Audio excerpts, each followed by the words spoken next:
Good morning. Thanks for joining us on TNT. Now, if you've been travelling or flying by air, particularly in Europe and the US over the past 3 or 4 months, you'd recall that there were horror stories about delays and postponements of flights and problems with supply chains, getting staff, getting parts. Well, now that particular problem has come home to roost a lot closer to home, and there's now currently, as we speak, some 4,000 passengers stranded in Asia trying to get back to their homes and their work in Australia. That and a whole lot more in today's TNT.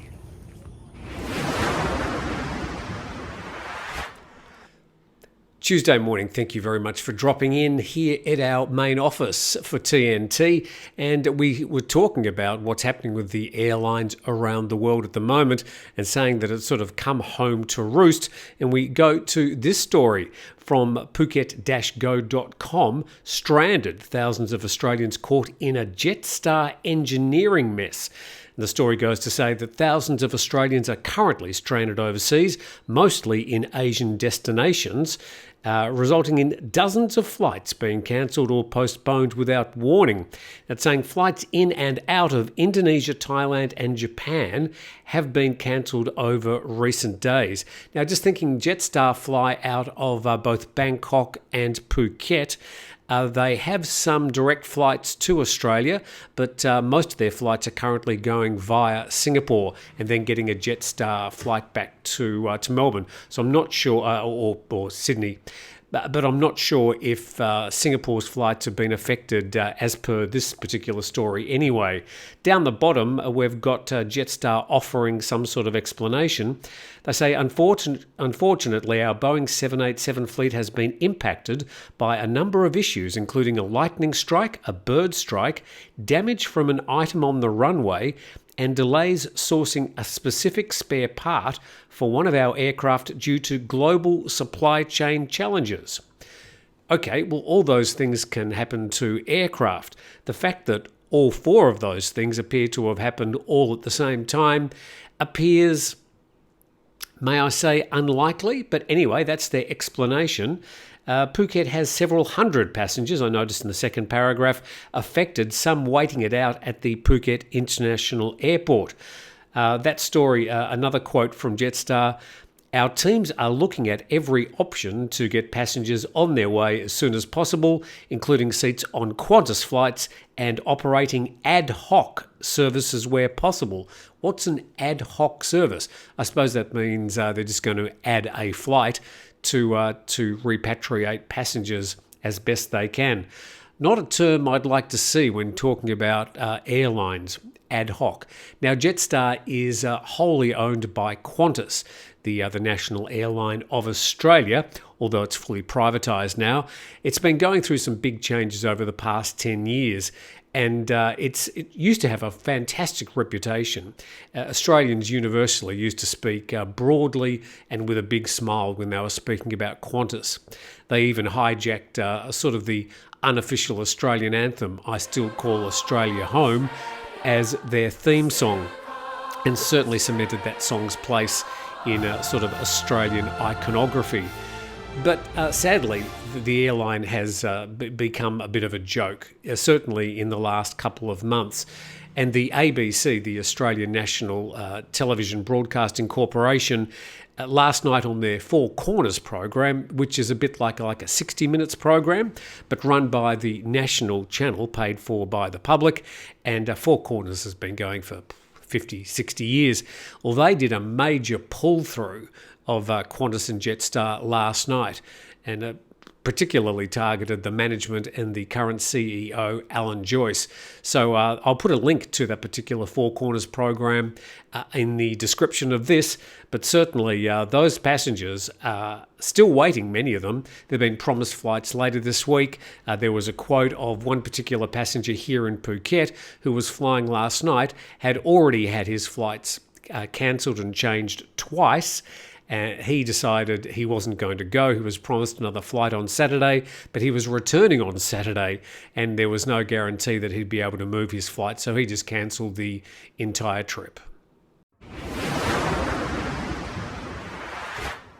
Thanks for dropping in on TNT on a Tuesday here in Phuket. Tim Newton today with Tim, his pencil and his iPad. Somebody said it looks like I'm taking a revenge on my school teachers when they used to mark up my school reports. There might be something in that actually. The sort of the ticking and the crossing and the crossing things out. He should concentrate more. Talks too much. I think they used to write the same things about all students, didn't they? All right, to the next story. And Malaysia urges Asean to buck up in enforcing Myanmar peace plan. I did an editorial last week about Asean, how I thought they were largely useless, certainly in trying to amalgamate and help the countries forge a better future. A lot of talk, a lot of fancy shirts, but not a lot of action, particularly where it really counts. But this particular Malaysian minister has had enough. Malaysia's foreign minister on Monday called on ASEAN to act more urgently in its efforts to provide humanitarian assistance and spur a peace process in Myanmar. The second paragraph notes that ASEAN's been pushing Myanmar's military rulers to follow a peace consensus, but some members expressing disappointment over a lack of progress on the plan. Well, that lack of progress is absolutely nothing. The Myanmar military have not let the special envoy to ASEAN visit Myanmar, and, well, as we know, nothing really is happening there. The show trials continue, the violence continues, and there's no sign of any relief for the Burmese at the moment. Further on that story, the ASEAN Secretariat must have a sense of urgency, says the foreign minister, to look into what is actually happening in Myanmar. The bloc could not afford to wait until its next major summit in November. They, the ASEAN Secretariat, must have a full team working on the conflict, otherwise people get killed. In between all of our meetings, we must buck up. And then ASEAN must decide, where do we stand? Or do we continue with the junta? Or do we work without the junta and support the people who we know are doing good work?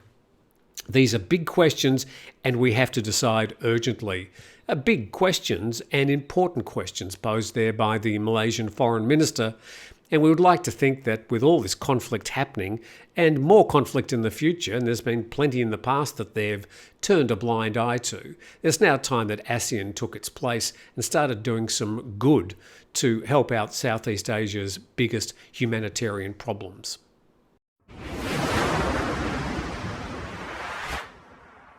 Back to some more local issues on TNT, and the nation Thailand writing, "Wear your seatbelt or face a 2,000 baht fine," warned police.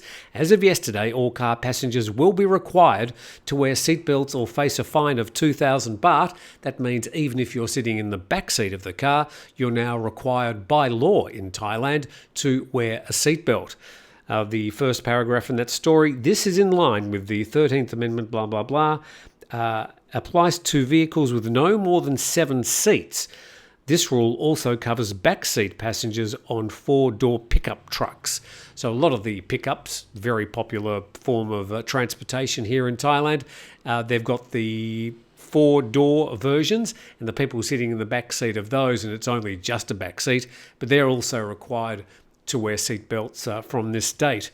The Metropolitan Police Deputy Chief says initially police officers will focus on issuing warnings and fines will only be considered on a case-by-case basis.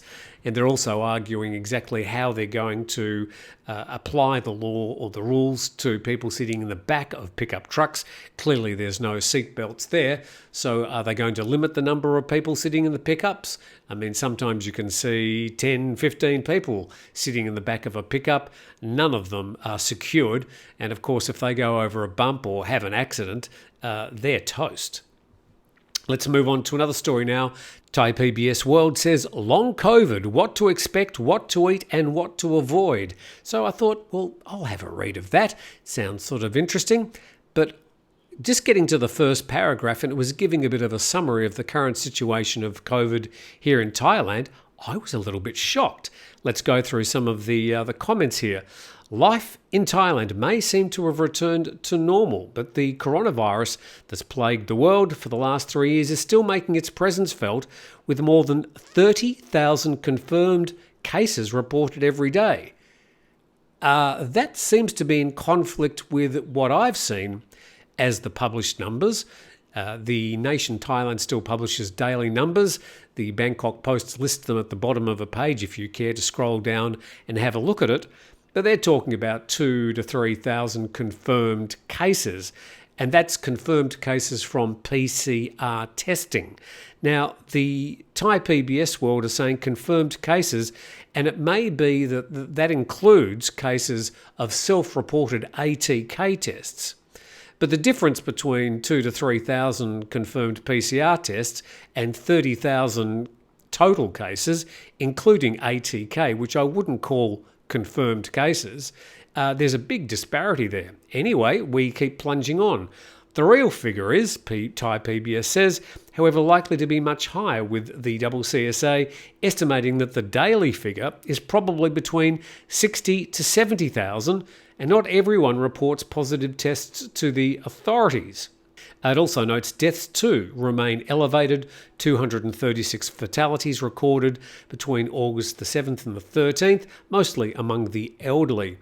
And the next paragraph saying that as many as 30 to 50% of people who have been infected with the coronavirus continue to experience symptoms after the virus has already cleared in what's become known as long COVID. And then it goes on to go through the symptoms of long COVID. Did I list that? No, I didn't.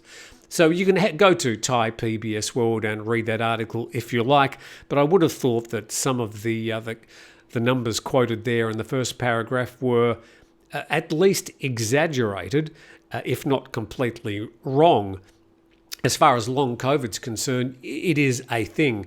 And I'm not sure if it's 30 to 50% of people who have been infected with COVID suffering from long COVID, but that's the claim made in the Thai PBS World Story. And so it was yesterday that the Deputy Prime Minister, he's not the Deputy Prime Minister, he's the Acting Prime Minister now, the caretaker Prime Minister, Prayuts, famous for his luxury watch collection, which apparently is not his watch collection, but he yesterday visited Krabi down in southern Thailand, just about a 3-hour drive from here, and he was fascinated to know what was happening with the local issues. He was highly engaged, and you can see here that he was loving every minute of his visit to Krabi. So this is the 77-year-old caretaker Prime Minister of Thailand, Prayuts, heavily engaged and interested in what was happening in Krabi. So nice to know that he was in the area having a good time and really thoroughly enjoying himself. To our next story today, and this from CNBC. It says a US recession will likely hurt Asia. Here are the countries that are most vulnerable. Let's go through them. Economists told CNBC that Singapore and Thailand will most likely be the first to be hit if the US heads into recession. Singapore is more vulnerable to a US recession compared to its regional peers because it's very, very dependent, said a senior economist at Maybank. And the third paragraph there, Thailand will also be one of the first to be impacted due to its heavy reliance on tourism. A wild card will be the timing of China's reopening, says the writer, which could determine if the Thai economy comes back in full swing. And these comments from a senior economist at Maybank. Let's go to the third paragraph in this story. The US has already reported 2 consecutive quarters of negative growth in the first 2 quarters of 2022, what some consider a technical recession. Still, there's little consensus on when a full-blown recession might happen. Well, all through my life and doing news and stuff, any country that goes into 2 consecutive quarters of negative growth, that is technically a recession. I'm not sure what the difference is between technically a recession and a real recession, but as far as I know, that's the definition of a recession.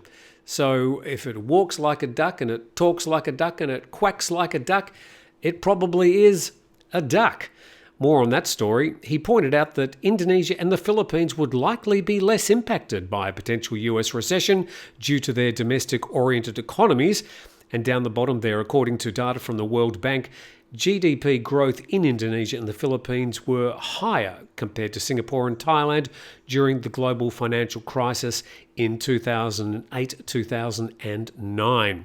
To our next story, and Thailand to start collecting entry fees from foreign tourists early next year. This story from nationthailand.com. The Tourism and Sports Minister said yesterday that the Cabinet may be requested in October to approve collection of entry fees from foreign tourists, expected to be implemented early next year.